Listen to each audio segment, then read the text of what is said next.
The news broke just this morning that Disney plans to open its next theme park and resort in Abu Dhabi. So if nothing else, I am guessing we will see fewer fat-bearded transvestites working in the bibbidi-bobbidi boutique since, the leaders of the United Arab Emirates tend to handle such behavior with the swift application of the death penalty. And there will probably also be a conspicuous lack of rainbow-themed Mickey apparel, I'm guessing, at Abu Dhabi Disney. Now, this isn't a story I would normally make a point to mention, but it happened to arrive at a rather fortuitous time because just in the past couple of days, I've been kicking a theory around in my head, and it's a theory that centers around this question. Does Disney have an unspoken Muslim dress code for its female stars? And I think there's enough supporting evidence that one can reasonably conclude, yeah, they probably do. I think they might. So it's an interesting time for the news to arrive that Disney plans to build its next theme park in one of the world's most conservative Arab Muslim countries, and it does dovetail fairly nicely, I think, with that theory that I have had rattling around my cerebral cortex. Is it within the realm of possibility that covering up all their female stars was designed to make the emirs in the UAE more receptive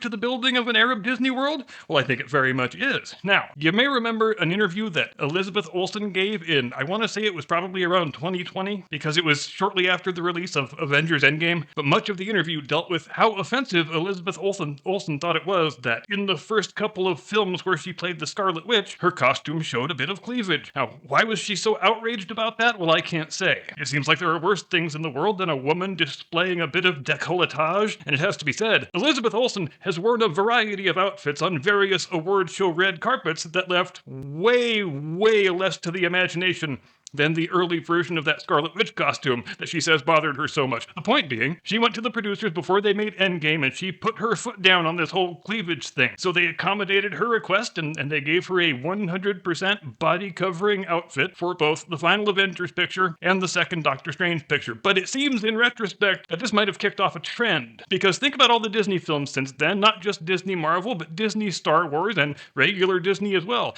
The second Black Panther movie, the third Ant-Man movie, the third Guardians of the Galaxy movie, the Marvels. You can go right down the line. And do you remember so much as a female forearm or ankle being exposed in any of those films? Because I don't either. Or do you remember nothing but full body coverage with costumes that seem specifically designed to downplay any hint of female curvaceousness? And why on earth would you put Snow White in a long-sleeved dress? Isn't that kind of a jarring image when the character hasn't ever been depicted that way at any time in her nearly 90-year history? There are only two exceptions that come to mind, and if there are others that are escaping me at the moment, please do let me know down in the comments. You had the Little Mermaid remake from a couple years ago where I guess you can't really avoid depicting that character in a bikini top, but hey, at least they race-swapped her and made her be black. And the other exception is when they very briefly showed Brie Larson in a sports bra during the fun musical team building montage in the Marvels, which we know they made during the reshoots when the test audiences had told them the original version of the picture made it seem like the lead characters all couldn't stand each other. So they shoehorned in that little clumsy montage of the three of them like playing jump rope and laughing it up like they were best buddies. And who knows, maybe Brie Larson in a sports bra, which they of course put in the trailer, was part of a